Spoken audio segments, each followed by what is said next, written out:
Friends, तो आज अपन start करने वाले हैं 11th क्लास का टॉपिक बायोलॉजी के पहले चैप्टर से, जिसका नाम है जीव जगत। ठीक है, क्या नाम है? जीव जगत। लिविंग वर्ड्स के अंदर इसका इंक्लूड है। ठीक है, अब अपन देखते हैं इसके अंदर सबसे पहले कि जीव जगत। जीव जगत के अंदर अपना जो ये चैप्टर है ये टेक्सोनोमी पर आधारित है। टेक्सोनोमी होता क्या है? टेक्सोनोमी दो वर्ड से मिलकर बना है। टेक्सोनोमी दो वर्ड से मिलकर बना है और ये ग्रीक वर्ड है। कौन सा वर्ड है? Greek word. ठीक है, दो ग्रीक वर्डों से मिलकर बना होता है, जिसमें एक वर्ड है टेक्सिस। क्या नाम है? टेक्सिस। और जो सेकंड नाम है उसका मतलब है नोमिया। ठीक है, क्या नाम है? टेक्सिस और नोमिया।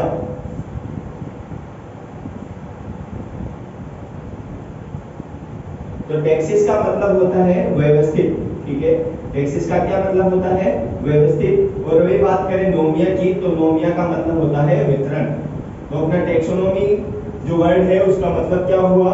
व्यवस्थित, वितरण। इसके अंदर अपन जीव जगत को भागों के अंदर या वर्गीकरण एक अच्छे क्रम के अंदर इसको डिफाइन करते हैं, अच्छे तरीके से इसको जमाते हैं। तो अपन टेक्सोनोमी वर्ड का मतलब देख सकते हैं कि व्यवस्थित वितरण किसका?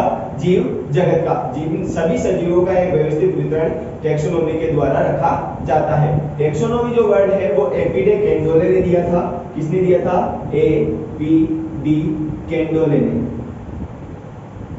ठीक है, ग्रीक वर्ड, ये जो टेक्सोनोमी वर्ड है ये ग्रीक शब्द है जो एपीडे कैंडोले द्वारा दिया गया है। और ये ग्रीक वर्ड है, इसमें टेक्सिस और नोमिया दो वर्ड्स से मिलकर टेक्सोनोमी बना होता है। टेक्सिस का मतलब होता है व्यवस्थित और नोमिया का मतलब होता है वितरण।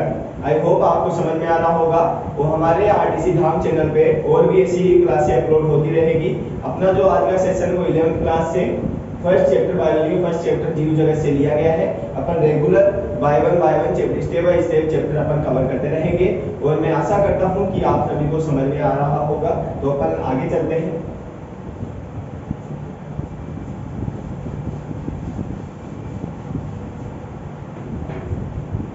अपन बात करें टेक्सोनोमी वर्ड की डेफिनेशन की। टेक्सोनोमी होता क्या है? तो टेक्सोनोमी की अगर डेफिनेशन की बात करें तो टेक्सोनोमी के अंदर कोई भी जो जीव है उसको सबसे पहले पहचान मिलती है, मतलब उसे पहचाना जाता है। फिर उसको अपन क्या देते हैं? नामकरण देते हैं। क्या देते हैं? नामकरण।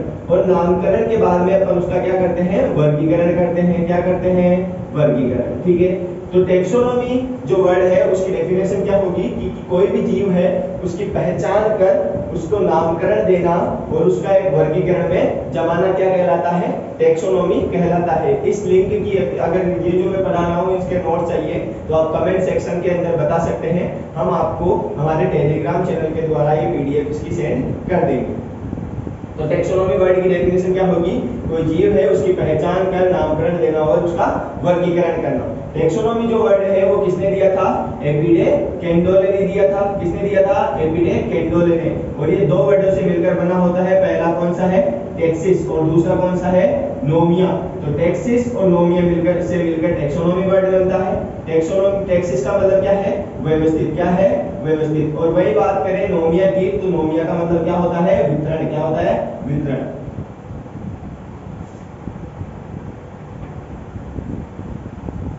टेक्सोनोमी की अगर अपन वर्गीकरण करें तो इसको दो भागों में डिवाइड किया गया है। एक तो रसायन वर्गीकी और एक संख्या वर्गीकी। इसके दो टाइप्स हैं, संख्या वर्गीकी और रसायन वर्गीकी।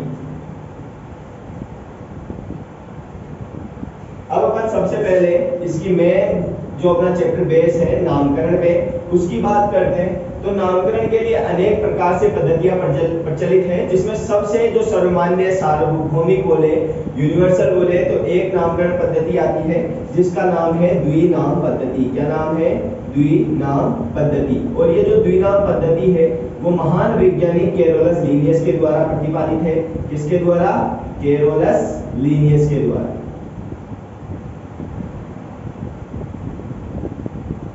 जो द्विनाम पद्धति है वो किसके द्वारा दी गई है? कैरोलस लीनियस के द्वारा। अगर अपन द्विनाम पद्धति की बात करें, कैरोलस लीनियस के द्वारा दी गई है। इसमें दो वर्डों से मिलकर कोई भी जीव है उसका वैज्ञानिक नाम लिखा होता है। वैज्ञानिक नाम क्यों लिखते हैं? ताकि कोई भी जो जीव है वो अलग अलग स्थानीय नामों में अलग अलग नामों से पहचाना जाता है। लेकिन वैज्ञानिक नाम पूरे यूनिवर्स के अंदर या मतलब अपन बोलेंगे अपने पूरे वर्ल्ड के अंदर वैज्ञानिक नाम एक जीव का एक ही होता है, अन्य नाम नहीं होता। जैसे स्थानीय नाम चेंज होते रहते हैं वैसे वैज्ञानिक नाम चेंज नहीं होता। द्विनाम पद्धति के अंदर पहला नाम वंश का होता है, दूसरा पदनाम जाति का होता है। अगर अपन इसके बारे में और द्विनाम पद्धति के बारे में देखना चाहे तो द्विनाम पद्धति में अगर कंप्यूटर से अगर अपन इसका नाम लिखते हैं तो उन वर्डों को थोड़ा तिरछा लिखा जाएगा, मतलब इटैलिक लैंग्वेज में लिखा जाएगा। जो वैज्ञानिक नाम है वो लैटिन व ग्रीक भाषाओं में लिखे होते हैं और इनको अलग अलग रेखांकित किया जाता है अगर हाथ से लिखा जाता है तो। और अगर अपन इसको लिख रहे हैं जैसे कि कोई जीव है, अपन बात करते हैं मनुष्य की, तो मनुष्य का नाम अपन इस तरीके से लिखेंगे होमो सेपियंस। तो इसके अंदर जो होमो है वो कौन सा वर्ड है, वंश का नाम है। वही बात करें सेपियंस की तो सेपियंस कौन सा है, जाति नाम है। क्या नाम है, जाति का नाम है। अब देखो इसके अंदर जो पहला वर्ड होगा वो कैपिटल में लिखा जाएगा। अगर अपन इनको हाथ से लिखते हैं तो अलग अलग इनको रेखांकित करेंगे और इसमें जो पहला वंश का नाम है वो पहला कैपिटल में होगा, बाकी सारे कैसे होंगे, स्मॉल वर्ड्स के अंदर होंगे। जैसे मान लो ये जो होमो सेपियंस है ये कैरोलस लिनियस ने दिया था, तो अपन इसका शॉर्ट के अंदर क्या लिखेंगे, ब्रैकेट के अंदर अपन वैज्ञानिक का नाम लिख सकते हैं संक्षिप्त रूप के अंदर। तो ये बात होती है द्विनाम पद्धति की। आई होप आपको समझ में आ रहा होगा। एक बार मैं दोबारा रिवाइज करा देता हूँ इस टॉपिक को। जीव जगत अपन पढ़ रहे हैं। जीव जगत के अंदर सबसे पहले अपन ने टैक्सोनॉमी देखा। टैक्सोनॉमी दो ग्रीक वर्ड से मिलकर बना है, जिसमें पहला नाम है टैक्सेस जिसका मतलब होता है व्यवस्थित, सेकंड वर्ड है नोमिया जिसका मतलब होता है वितरण। अगर अपन टैक्सोनॉमी वर्ड की डेफिनेशन देखना चाहे तो टैक्सोनॉमी की डेफिनेशन क्या होती है, किसी भी जीव की पहचान कर उसको नामकरण देना और उसका वर्गीकरण करना क्या कहलाता है, टैक्सोनॉमी कहलाता है। टैक्सोनॉमी के अंदर अपन मेन जो अपनी बोले बेस लाइन, तो बेस लाइन अपना नामकरण है। नामकरण के अंदर सबसे सर्वमान्य प्रचलित पद्धति है द्विनाम पद्धति, जो कैरोलस लिनियस के द्वारा दी गई है। कैरोलस लिनियस ने क्या बताया कि इसमें वंश और जाति का नाम दो समूह के अंदर इसको नाम लिखा जाएगा और जो पहला नाम होगा वो वंश का होगा, दूसरा नाम जाति का होगा। अगर कंप्यूटर से लिखेंगे तो इन वर्डों को अंदर अपन कौन सी लैंग्वेज में, कौन से स्टाइल में लिखेंगे, इटैलिक, मतलब कि वर्डों को थोड़ा तिरछा लिखा जाना चाहिए, जैसे थोड़ा तिरछा लिखा जाना चाहिए। अगर अपन हाथ से लिखते हैं तो अलग अलग रेखांकित करने होने चाहिए। पहला जो वंश का नाम है उसमें पहला वर्ड कैपिटल होना चाहिए, बाकी सारे स्मॉल लेटर्स में होने चाहिए। और अगर वैज्ञानिक का नाम भी लिखा जाता है तो वैज्ञानिक का नाम कैसे होगा, संक्षिप्त में होगा, ब्रैकेट के अंदर होगा, जैसे आपको एग्जांपल के अंदर शो हो रहा है। आई होप आपको समझ में आ रहा होगा। ऐसे ही वीडियो के लिए आप हमारे चैनल को लाइक कर सकते हैं। आगे के लिए हम आपको और भी इन्फॉर्म करते रहेंगे कि कौन सी क्लास आ रही है। अब 11th का ही सेकंड टॉपिक जिसमें त्रिनाम पद्धति है वो आगे की क्लास में हम आपको समझाएंगे। तो आज के लिए इतना ही, धन्यवाद।